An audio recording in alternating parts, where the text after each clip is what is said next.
कि एक तो ये कि इसमें जरूर दाल में कुछ काला है, और जो असल मुज़ाकरात हो रहे हैं, और बुशरा बीबी बहुत अच्छा इंतखाब है इन मुज़ाकरात के लिए, मीडिएटर के लिए, और उनके जरिए जो हो रहे हैं, इसी वजह से ये डिले हो रहा है। वरना जो आज रीजन दी गई है कि जी 2 साढ़े 8 बजे से मैं बैठा हूँ, जज साहब ने एक आया और 2 दफा कहा गया खान साहब को वो नहीं आया, हालांकि खान साहब सिर्फ मुंह धो के आ सकते थे वहां से, सिर्फ यानी कि थोड़ा सा फासला, तो कुछ फुट का फासला ही था वहां से, कौन सा दूर थे, जेल में ही अदालत लगती है। तो ये बात तो बिल्कुल बजा है कि ये लीवरेज के तौर पे यूज किया जा रहा है इस डिसीजन को, क्योंकि अलकादर ट्रस्ट केस एक बड़ा सॉलिड केस है और बड़ा ओपन एंड शट केस है। इस वजह से इस केस को लीवरेज के तौर पर, बार्गेन चिप के तौर पर यूज किया जा रहा है, और खान साहब को ये कहा जा रहा है कि खान साहब अगर आप बिहेव करेंगे तो इस केस में इस बड़ी इंप्लीकेशन से बच सकते हैं। और जैसे होता है कि एस्टेब्लिशमेंट को भी पता है कि उनके पास शायद ये आखिरी बड़ा पत्ता है, जो तो उस पत्ते को बजाय इसके कि जैसे कहते हैं कि मारने के बजाय डराना बेहतर होता है, तो इसलिए इसको यूज किया जा रहा है। अदरवाइज क्योंकि देखें, अब अगर कोई लेट हो रहा है या कोई नहीं आ रहा, तो आज फैसले को वो लेट भी कर सकते थे। फैसले के टाइम जो है वो 11 बजे दिया गया था, 11:30 बजे जज साहब उठ गया, उन्होंने कहा जी और नहीं आए, बस मैं नहीं खेलता, और 17 तारीख को दोबारा मैं बैठूंगा और 17 तारीख को दोबारा फैसला करेंगे। हालांकि 17 के बजाय वो आज आज 3 बजे तक अदालती टाइम होता है, 3 बजे तक भी बैठ सकते थे। अगर वो चाहते तो कल पे भी मामला छोड़ सकते थे। अगर वो चाहते तो बगैर उनके होते हुए कहते कि भाई अब मैं आपको टाइम दे रहा हूँ, 3 बजे तक आ जाएं वरना मैं फैसला सुना दूंगा, और फिर सुना देते। जैसे कि नवाज शरीफ का जुलाई 2018 में फैसला सुनाया गया था एवन फील्ड रेफरेंस में, जैसे, और उनके वकील ने दरखास्त भी की थी कि 2 हफ्ते दे दिए जाए, नवाज शरीफ आ जाएंगे और फिर आप फैसला सुना दीजिएगा, लेकिन नहीं, उनका वेट किया गया। जैसे कि पिछले साल इमरान खान साहब को जिस केस में अरेस्ट किया गया था, तोशाखाना केस में, उसमें फैसला सुनाया गया था। इमरान खान साहब तो एब्सेंट थे, वो तो जमान पार्क में बाद में अरेस्ट हुए। तो इसलिए ये तो कोई ऐसी बात नहीं है कि ये इसका कोई हल ना निकल सकता, और जैसा बेबस हो गए और उन्होंने बस ये फैसला किया, तो यकीनन ये बात है। और जो तमांचे की आप बात करें, दूसरा सवाल आपका है कि जी ये क्या है अदालती निजाम पे, तो ये पहला तमाचा तो होगा ना रजा भाई। पहले कितने तमाचे अदालती निजाम पे पड़ चुके हैं, कितनी सजाएं हुई हैं, बाद में खत्म हुई हैं, उसी अदालती निजाम ने नाक से लकीरें निकाल के सजाएं माफ की हैं लोगों की, पहले दी हैं गलत तरीके से, जल्दी जल्दी में, उसी तरह फिर वापस भी की हैं। तो ये तमाशा हमारे सामने तो शबो रोज हो रहा है ना, आप और मेरे सामने, तो ये कोई ऐसी बात भी नहीं है। पाकिस्तान में सबको पता है कि अगर आपका कोई अच्छा फैसला कहीं और हो जाए तो फिर सब फैसले बाकी जगहों पे भी अच्छे अच्छे आना शुरू हो जाते हैं। अच्छा फैसला कहीं और हो जाए, बड़ी पते की बात की वसीम अब्बासी।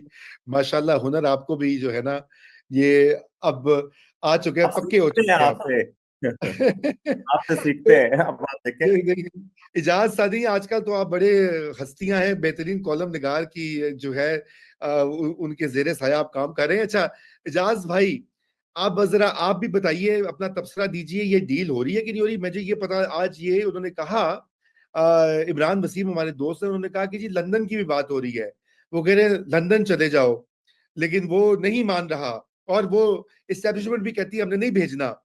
ठीक है, लेकिन ये आपके पास क्या मालूमात हैं इजाज साहब? ये वो तो खैर, वो जो अभी आपने शुरू में कहा ना, कि थी खबर गर्म के गालिब के उड़ेंगे पुरजे, देख रहे हम भी गए थे पे तमाशा न हुआ। तो हम भी देखने गए थे लेकिन वो नहीं हो सका। मैं उस वक्त अडयाला जेल गेट के बाहर ही था। मुझे एक दोस्त का फोन आया, वो कोर्ट रिलेटेड है। तो उससे मुझे कहा कि आप अभी अंदर मत जाए, अभी रुके, मैं आपको 2 मिनट पे खबर दे रहा हूँ।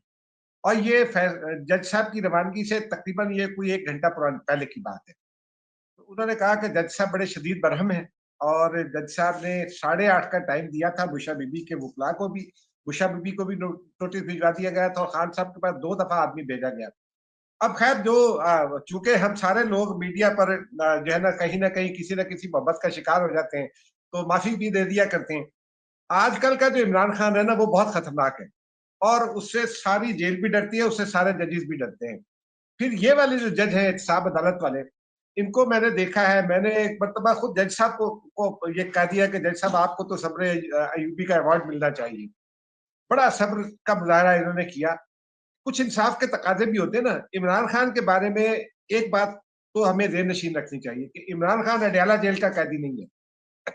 इमरान खान कैदी है एक और अदालत का, जिसने उनकी दहशतगर्दी के एक मुकदमे में जो 9 मई से मुतालिक था, उनकी जमानत मुस्तरद की है, तो इस वजह से वो जेल में बंद है।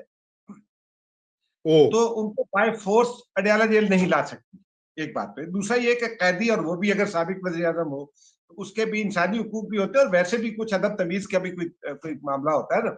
साबिक वज़ीर आज़म के साथ ये सलूक जो है वो आज कोई दोस्त भी कह रहा था कि जी उनको ले आते, खींच के ले आते। तो मैंने उनसे कहा कि ये नामुनासिब बात है।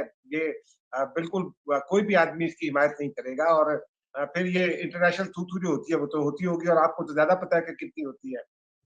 तो लेकिन जो और फिर बाद में जज साहब ने अपने जब अदालत में ही उन्होंने ये रिमार्क्स भी दिए, उन्होंने जो अभी वसीम अब्बासी ने बताए।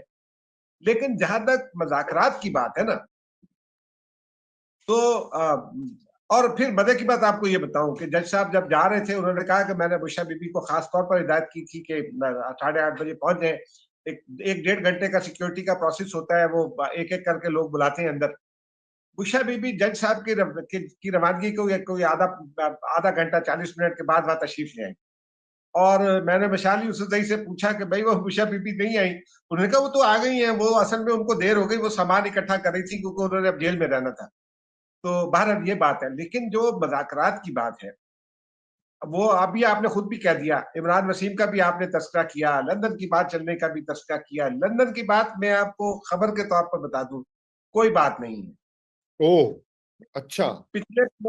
पिछले दिनों वो यूएई ने एक मेरी इतला के मुताबिक एक एफर्ट शुरू करने की कोशिश की। उसको पीटीआई के ट्रॉल्स ने जब उन्होंने मरियम से हाथ मिलाया, वो एक हैंडशेक है, जस्ट एक हैंडशेक है।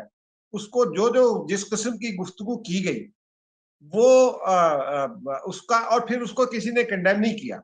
बुशरा बीबी की ट्रोलिंग की, वो जो पीटीआई के लोगों ने कि ये पार्टी के मामलात में मुदाखलत कर रहे हैं, वो इमरान खान से लेकर नीचे तक हर आदमी ने उसके ऊपर बड़े जोर शोर से शद्दोबद से आवाज उठाई। लेकिन जो मरियम की किरदार कुशी की गई, इस पर किसी ने आवाज नहीं उठाई। तो ये एक रीजन बनी कि एक साहब अगर इन्वॉल्व हो रहे हैं और वो एक बड़े आपके बड़े जबरदस्त दोस्त जो आपके मददगार भी हैं, वहां से उस मुल्क के सदर हैं, तो कम से कम आप उनका थोड़ा तो लिहाज रखें। तो वो नहीं रखा गया। और एक सऊदी अरब का ऑप्शन बचता था। मेरी इतला ये है कि सऊदी अरब का ऑप्शन अब बिल्कुल कोई ऑप्शन नहीं है। वो नहीं उनको वो अब कोई एक्चुअली, दिक्कत नहीं है। नहीं वो तो हाँ खत्म कर दिया था ना, आपको याद है ना कि वो जो उन्होंने जी बयान बिल्कुल। दिया था बीबी ने, वो तो खुद ही या उन्होंने उसको कर दिया वो वो खुद ऑप्शन। ने कर दिया था। तो अब कोई ऑप्शन उनके पास नहीं है।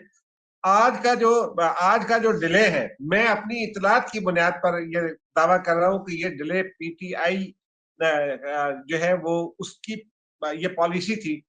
मुझे कल ही किसी ने ये कह दिया था कि बुशरा बीबी लेट आएंगी, और वो पीटीआई से थे जिनका ताल्लुक था। उन्होंने कल हम्म। ही बता दिया था कि बुशरा बीबी लेट आएंगी और इमरान खान के वकला भी नहीं आएंगे। और जाहिर सी बात है कि जज जब कहता है कि मैंने इंसाफ के तकाजे पूरे करने हैं, जज ने सिर्फ एक एक जो गवाह है उस पर फर्द जुर्म के लिए 37 मौके दिए। तो वो जज में कितना सब्र होगा। वो बेचारे जज साहब जो है वो बैठे रहते हैं, कई कई घंटे बैठे रहते हैं। तो लेकिन जो मज़ाकरात की बात है, मज़ाकरात में एक इतना और सुन लें। अब वो भी चूंकि वहां कुछ लोग कुछ और कान भी लगे होते हैं जब मुलाकातें होती हैं। तो खुद जो कमेटी गई मिलने के लिए, उस कमेटी ने इमरान खान से पूछा है, इमरान खान साहब से कि पायन तुसी कोई खुफिया मुज़ाकरात नहीं कर रहे, सानू दस दियो। हम्म। कि वो कहते हैं कि भाई ये ना हो कि हम कोई और बात कर रहे हो तो पीछे से पता चले कि कोई और डील हो गई है और हमारी सुर्खी होगी। ये भी एक बड़ा मसला है। लेकिन जो बुनियादी बात है ना, वो मेरे नजदीक, मेरी इतलात के मुताबिक, एक बात तो यह है कि पीटीआई इसको 20 जनवरी तक खींचना चाहती थी और शायद 17 को भी पीटीआई यही करे।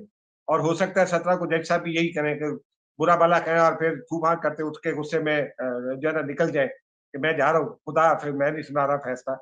लेकिन दूसरी जानिब कुछ अपॉइंटमेंट्स भी होनी है, लीगल अपॉइंटमेंट्स।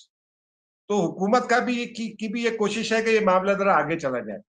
ये एक्चुअल मामला है।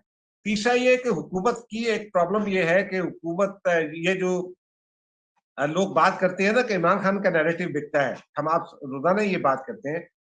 चूंकि इमरान खान का नैरेटिव बिकता है तो इसलिए हुकूमत ये एस्टेब्लिश करना चाहती है कि हमने तो बहुत कोशिश की, मुज़ाकरात भी किए, मिन्नतें भी कर ली, फैसिलिटेट भी किया, सब कुछ किया, लेकिन पीटीआई राय रास्त पर ही नहीं आ रही। तो हुकूमत भी यूरोपीय यूनियन को भी बताएगी कि देखो जी, इंसानी हकूक का क्या जो आप वावेला करते हैं, तो जो जब सब कुछ दे दिया तो अगला आदमी मुज़ाकरात पर भी नहीं आया तो हम क्या करें। और फिर अमेरिका को भी बता देगी। तो इसलिए जो है वो दोनों जानिब जो है वो कहते हैं ना, दोनों तरफ आग बराबर लगी हुई। तो आग दोनों तरफ बराबर लगी हुई है, लेकिन दोनों अपनी अपनी डील के चक्कर में है कहीं और ना